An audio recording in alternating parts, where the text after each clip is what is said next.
Trevin mencoba membuka pintu kamar Soraya dan merasa lega saat mendapati pintu itu tidak terkunci. Dengan cepat ia mendorongnya dan melangkah masuk. Namun yang ia lihat di dalam membuatnya membeku. Soraya terbaring di tempat tidur, tubuhnya tak bergerak. Di lantai, sebotol pil tidur tergeletak dengan isinya yang berserakan. Dalam sekejap napas Trevin tertahan.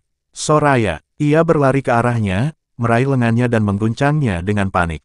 Soraya bangun. Hei, dengarkan aku. Namun tidak ada jawaban. Ketakutan merayapi tubuhnya. Tanpa berpikir panjang, ia menggendong Soraya dan bergegas keluar dari kamar. Tangga terasa begitu panjang saat ia menuruni setiap anak tangganya dengan terburu-buru. Begitu tiba di luar, ia membuka pintu mobil dan dengan hati-hati membaringkan Soraya di kursi belakang sebelum melompat masuk dan melaju kencang menuju rumah sakit. Sementara itu, Kalila hanya berdiri di lorong, menyaksikan semuanya dengan tatapan datar. Ia melihat Trevin menggendong Soraya. Tubuh wanita itu tampak lemah, wajahnya pucat, dan bekas tamparan di pipinya terlihat semakin jelas. Namun yang paling menyakitkan bagi Kalila bukanlah pemandangan itu, melainkan tatapan Trevin padanya. Mata pria itu merah, penuh dengan kemarahan dan rasa bersalah. Apa yang kau katakan pada Soraya sampai dia jadi seperti ini? Tanya Trevin dengan suara dingin. Kalila terdiam. Ia tidak melakukan apapun. Bagaimana mungkin ia tahu apa yang dilakukan Soraya di kamarnya sejak tadi? Namun sebelum ia bisa menjawab, Trevin sudah pergi. Tentu saja pasti menuju rumah sakit. Kalila menatap punggungnya yang semakin menjauh, lalu menggerakkan bibirnya dan berbisik pelan. Dia mengancam akan membunuh anakku lebih dulu. Dan anak itu juga anakmu. Bagaimana kau bisa begitu percaya padanya? Sungguh menggelikan. Dan sekaligus menakutkan. Trevin di matanya tak ubahnya seperti badut. Soraya adalah wanita yang ambisius, tidak mungkin ia benar-benar berniat mati sebelum mendapatkan apa yang ia inginkan. Trevin bisa kembali secepat ini karena pasti Soraya sudah menemukan cara untuk menghubunginya jauh sebelum ini. Wanita itu pasti sudah memperhitungkan segalanya dengan matang sebelum meminum pil tidur itu. Soraya hanya mempertaruhkan nyawanya sendiri. Karena jika ia benar-benar ingin mati, kenapa memilih pil tidur? Kenapa tidak gantung diri? Kenapa tidak melompat dari gedung? Jawabannya jelas. Soraya tahu kelemahan terbesar Trevin. Dan selama ia memahami itu, apa bedanya Trevin dengan layang-layang di tangannya? Sekalipun pria itu berusaha menjauh, cukup satu tarikan benang dan ia akan kembali. Kalila duduk di meja makan, tetapi tak berselera untuk makan. Ia hanya mengambil beberapa potong sayur dari saladnya lalu meletakkan garpu. Dari dapur, Bibi Greta memperhatikannya dengan tatapan khawatir. Kau harus makan lebih banyak demi bayimu, katanya lembut. Lihat betapa kurusnya dirimu sekarang. Kau bahkan tidak terlihat seperti sedang hamil. Kalila menoleh padanya dan tersenyum lemah. Menurutmu, apa yang akan Trevin lakukan saat dia kembali? Tanyanya lirih. Apakah dia ingin aku mati demi Soraya? Mata Bibi Greta memerah. Sejak Soraya muncul, hubungan yang dulu harmonis antara Trevin dan Kalila perlahan retak. Hingga akhirnya mereka benar-benar terpisah. Awalnya ia mengira itu adalah hal terburuk yang bisa terjadi. Tapi ternyata ia salah. Mereka memang kembali bersama, tetapi keadaan justru semakin buruk. Ada ketegangan yang tak terlihat di antara mereka, sesuatu yang bahkan Bibi Greta sendiri tidak bisa pahami. Namun satu hal yang jelas, Soraya bukanlah orang baik. Dan Kalila telah disakiti berkali-kali. Sebagai seorang pekerja, Bibi Greta tidak bisa mencampuri urusan majikannya. Namun sebagai seseorang yang sudah merawat Kalila lebih dari 1 tahun, ia tidak bisa menahan diri untuk memberi nasihat. Kau sudah cukup menderita, katanya pelan. Tapi demi bayimu, kau harus menjaga dirimu sendiri. Greta menaruh tangannya di bahu Kalila, memberikan sentuhan penuh kehangatan. Kalila merasakan energi itu mengalir ke tubuhnya, meredakan rasa sakit yang menghimpit hatinya. Betapa ironisnya, orang yang telah menjaganya selama setahun lebih tahu betapa ia telah tersakiti. Sementara pria yang telah mendampinginya bertahun-tahun, sama sekali tidak menyadarinya. Kalila memejamkan mata sejenak, meresapi perasaan itu. Ia tahu ia telah tersakiti. Tapi ia akan hidup. Tidak, ia harus hidup. Karena meski ia tahu ajalnya akan datang, ia belum akan mati hari ini. Bayangan lelaki yang dulu pernah membelikannya permen akhirnya memudar. Saat Kalila membuka matanya kembali, ia tersenyum cerah pada Bibi Greta. Mulai sekarang, ia hanya akan mencintai mereka yang pantas dicintai. Aku merebus 2 butir telur untukmu. Makanlah, kata Bibi Greta menawarkan piring padanya. Kalila mengambilnya dengan lembut. Terima kasih Bibi Greta. Untuk pertama kalinya, wanita itu tersenyum hangat padanya. Sama-sama Kalila. Kalila menyadari hal itu, dan senyumnya semakin lebar. Waktu berlalu, Kalila duduk di tempat tidurnya sambil menunggu. Telur di tangannya yang tadi masih panas kini telah menjadi dingin. Ia hanya diam, memperhatikan bagaimana siang perlahan berubah menjadi malam. Kemudian, suara mobil terdengar dari luar. Trevin telah kembali, namun Kalila tetap diam di tempatnya. Butuh beberapa detik baginya untuk bereaksi. Pintu kamarnya terbuka. Trevin masuk, lalu berhenti sejenak saat melihatnya duduk di tempat tidur.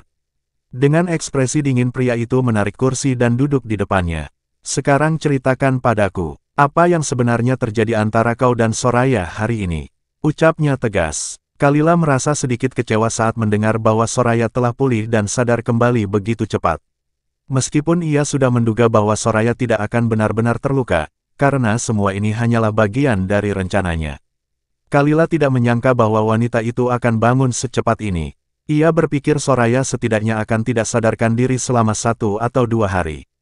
Tapi ternyata wanita itu jauh lebih perhitungan dari yang ia kira. Lihat saja, begitu Trevin yakin bahwa Soraya sudah keluar dari bahaya, ia langsung kembali untuk menginterogasinya. Mungkin setelah ini, pria itu akan mulai menjatuhkan hukuman yang telah ia siapkan. Kalila menghela napas panjang, merasa betapa ironisnya situasi yang ia alami sekarang. Dulu, ia pernah berdoa untuk memiliki seorang anak, berharap anak itu bisa menjadi pengikat agar Trevin tetap berada di sisinya. Namun yang terjadi justru sebaliknya. Sekarang, ia terikat pada Trevin bukan karena cinta, tetapi karena anak itu.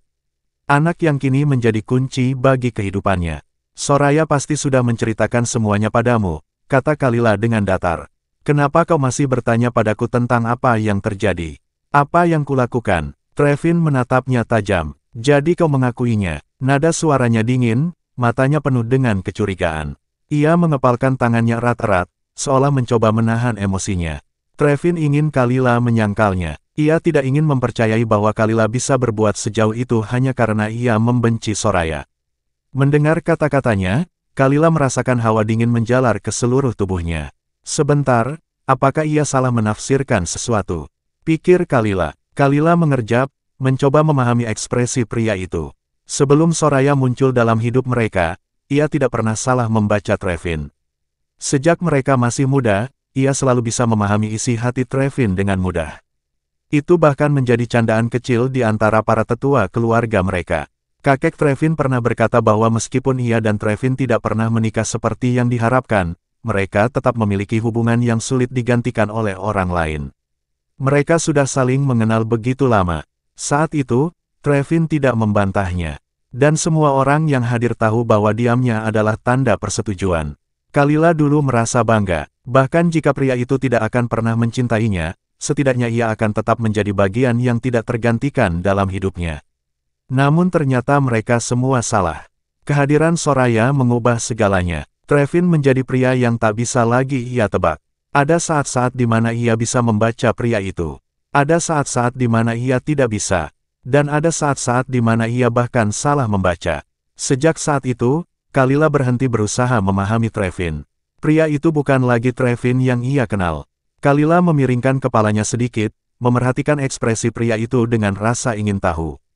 Ada sesuatu yang aneh dari tatapannya. Sesuatu yang familiar tetapi juga asing.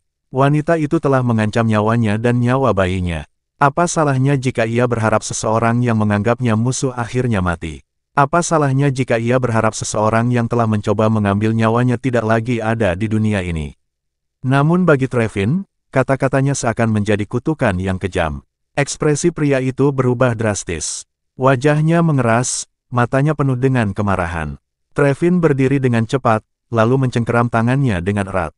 Kalila tersentak. Pria itu menariknya dengan kasar, memaksanya untuk berhenti dan berbalik menatapnya. Kapan kau menjadi sekejam ini?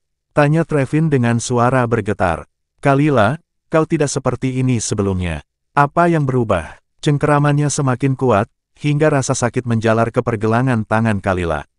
Sakit, sakit, sakit. Kalila berusaha menahan air matanya. Ia menatap mata Trevin yang dipenuhi kemarahan murni. Ia menundukkan kepalanya. Tidak peduli apapun, ia tidak pernah tahan melihat Trevin marah padanya. Namun ia juga bukan seseorang yang bisa diam setelah disakiti. Apakah aku memaksanya minum pil tidur? Kalila bertanya dingin. Apakah aku memintanya untuk mati? Ia menatap Trevin dengan sorot mata yang penuh amarah. Jelas dia sendiri yang sudah lelah hidup. Aku hanya merasa sayang karena kau menyelamatkannya. Seharusnya dia terus saja melakukannya sampai berhasil. Dan sekarang kau bilang aku kejam. Ia mencibir sinis. Jadi kalaupun aku kejam, lalu kenapa? Apa urusanmu? Kalila berteriak, mencoba menarik tangannya dari genggaman Trevin. Trevin tersentak, entah karena kata-katanya, atau tatapan tajam yang ia berikan. Kalila tidak tahu, dan ia tidak peduli untuk tahu. Yang ia inginkan hanyalah Trevin melepaskan tangannya darinya. Namun pria itu tidak juga melepaskannya. Trevin tetap diam, hanya menatapnya dalam-dalam. Sementara itu, Kalila terus berusaha melepaskan tangannya dari cengkeraman pria itu. Tapi usahanya sia-sia. Saat akhirnya ia menyerah, ia kembali menatap Trevin dengan sorot mata penuh kebencian. Kali ini, pria itu balas menatapnya. Dan untuk pertama kalinya, Kalila melihat keterkejutan di mata Trevin. Entah mengapa, pria itu terlihat tersentak. Seolah-olah ia tidak mendapatkan kepuasan yang ia harapkan dari amarah Kalila. Trevin mengabaikan perasaan tidak nyaman yang menyelinap di hatinya dan akhirnya melepaskan genggamannya. Kalila yang tidak mengharapkan hal itu, kehilangan keseimbangan dan jatuh ke lantai. Trevin panik, refleks mengulurkan tangannya untuk menangkapnya, tetapi terlambat, lah membungkuk untuk memeriksanya, namun pada akhirnya menahan diri. Dia baik-baik saja, pikirnya. Aku tidak bisa bersimpati padanya saat Soraya masih terbaring di rumah sakit karena ulahnya. Trevin mengepalkan tangannya, menekan emosinya yang bergejolak. Kalau saja kau tidak memarahinya dengan kata-kata kasar yang begitu menghina, bagaimana mungkin dia sampai berpikir untuk bunuh diri? Tanyanya tajam. Trevin menatap Kalila yang masih terduduk di lantai dengan kepala tertunduk. Tubuhnya bergetar, tetapi Trevin tidak bisa memastikan apakah ia sedang menangis atau justru menertawakan Soraya. Soraya, dia mengancamku, bisik Kalila lirih, suaranya bergetar di antara isakan. Dia mengancam nyawa anakku, anak kita. Dia bilang akan membunuh anakku lebih dulu, satu persatu. Trevin menegang, kemarahannya semakin membara. Bukankah kau yang pertama kali tidak menginginkan anak itu? Balasnya dingin, dan Soraya bukan orang seperti itu, lah menatap Kalila dengan kekecewaan yang mendalam. Kalila berbohong padaku, pikirnya dengan kesal. Tubuh Kalila menegang sesaat. Kata-kata Trevin menggema di benaknya. Soraya bukan orang seperti itu. Pernyataan itu begitu menusuk. Jadi bagi Trevin, Soraya bukanlah orang seperti itu, tapi aku. Aku adalah orang seperti itu. Ya, kau benar, gumam Kalila getir. Soraya bukan orang seperti itu. Sama sekali tidak. Trevin meraih dagunya dan mengangkat kepalanya agar ia bisa menatapnya langsung. Bukankah kau yang pertama kali menolak anak ini? Tanyanya. Soraya bahkan sudah mulai membeli perlengkapan bayi sejak awal. Jelas sekali dia lebih peduli pada anak ini dibandingkan siapapun. Jadi bagaimana bisa kau mengatakan bahwa dia akan melakukan hal seperti itu? Kalila menahan napas. Sejak Trevin pergi untuk menemuinya, ia sudah membayangkan berbagai kemungkinan, termasuk perdebatan sengit, amarah, dan hukuman. Tapi ia tidak menyangka Trevin akan begitu mempercayai Soraya dengan sepenuh hatinya. Kalila, aku bahkan tidak mengenalmu lagi, lanjut Trevin dengan nada tajam. Bahkan demi anak dalam kandunganmu, kau seharusnya tidak menyakiti seseorang seperti ini. Kalila tidak merasakan apa-apa lagi. Hatinya sudah mati rasa terhadap sikapnya yang berat sebelah. Namun tetap saja, kepercayaannya pada Soraya menyakitinya, dan pendapat buruknya tentang dirinya bahkan lebih menyakitkan. Trevin akhirnya melepaskan dagu Kalila dan berdiri. Sementara itu, Kalila bersandar pada tepi tempat tidur, mencoba menopang tubuhnya yang lemah. Kalau kau begitu percaya padanya, katanya lemah, lalu kenapa kau kembali untuk menanyaiku? Ia menatap Trevin dengan mata tajam dan penuh kebencian. Aku juga ingin memperingatkanmu, seperti yang telah kuperingatkan padanya. Jika dia berani memprovokasiku lagi, aku tidak hanya akan memaksanya mati, tetapi aku sendiri yang akan mengakhiri hidupnya. Trevin membeku, La menatap Kalila dengan keterkejutan yang sulit ia sembunyikan. Wajah wanita itu tampak lemah, tetapi sorot matanya penuh dengan kebencian yang membara. Hatinya bergetar, La tidak mengerti bagaimana Kalila bisa berubah menjadi seperti ini. La tidak ingin melihatnya seperti ini, La tidak seharusnya menjadi seperti ini. Kalau kau berani menyentuh Soraya lagi, aku akan membunuh Heston. Trevin mengucapkan kata-kata itu tanpa ragu. Semakin Kalila menunjukkan kemarahannya, semakin tajam pula kata-kata Trevin. Seolah ingin berubah menjadi belati dan menusuknya tanpa ampun. Kalila merasa tertantang, La sudah mencoba segalanya. Berbicara dengan tenang, mengungkapkan perasaannya dengan air mata, meledakkan emosinya dengan kemarahan. Tapi tidak ada satupun yang mampu menyentuh hati Trevin. Kalila tersedak oleh isakannya sendiri, La merasa kecewa pada dirinya sendiri. La berjanji akan menjadi kuat, cukup kuat untuk melindungi bayinya. Tapi tampaknya ia telah melebih-lebihkan dirinya sendiri. Kalau aku mati, apakah kau akan membiarkanku pergi? Bisiknya parau, matanya memerah, air mata mengalir di pipinya, masuk ke sudut bibirnya, menyisakan rasa pahit yang menusuk. Rasa yang bahkan lebih pahit dari obat manapun yang pernah ia telan. Trevin, Kalila berusaha memanggil namanya, tapi suaranya begitu serak. Dengan sisa tenaga, ia mencengkeram pakaian Trevin dengan erat. Tatapannya menembus mata pria itu, penuh dengan luka yang tak bisa diungkapkan dengan kata-kata. Apa pendapatmu tentangku? Tanyanya lirih. Kau memandangku sebagai orang yang kejam bukan? Kau pikir aku penuh kebencian dan hanya ingin menyakitimu bukan? Ucap Kalila. Tapi semua ini terjadi karena kau. Jika saja kau membiarkanku pergi sejak awal, jika saja kau menikahi Nona Hook, maka semua ini tidak akan pernah terjadi. Trevin membeku. Kata-kata itu menghantamnya seperti tamparan keras. Ini bukan pertama kalinya Kalila mengatakannya. Bahkan Heston juga pernah mengatakannya. Tapi Trevin menolak memikirkannya lebih jauh. La sudah memutuskan bahwa Kalila telah berubah menjadi seseorang yang kejam. Jadi, apapun yang keluar dari mulutnya hanyalah kebohongan. Jangan coba-coba lari dari tanggung jawabmu, kata Trevin dingin. Pergi dan minta maaf pada Soraya. Ucapnya, kali ini ia akan memberinya pelajaran. Agar Kalila tidak pernah berani melakukan hal ini lagi. Aku tidak mau, Kalila menolak mentah-mentah. Hanya membayangkan meminta maaf pada Soraya saja sudah membuatnya mual. Tapi Trevin tidak memberinya pilihan. Tanpa peringatan, pria itu meraihnya dan mengangkatnya ke bahunya seperti sekarung kentang.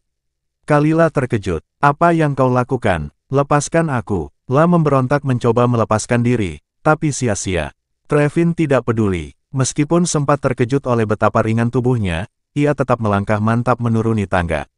Aku akan membawamu ke Soraya agar kau bisa meminta maaf, katanya tenang. Sesampainya di rumah sakit, Soraya menatap mereka dengan terkejut saat Trevin masuk ke dalam kamar rumah sakitnya. Saat pria itu pergi tadi, ia hanya mengatakan bahwa ia akan memberikan penjelasan. Tapi Soraya tidak menyangka bahwa Trevin akan membawa Kalila bersamanya. Trevin, aku takut, ucapnya dengan suara gemetar, tatapannya penuh harap.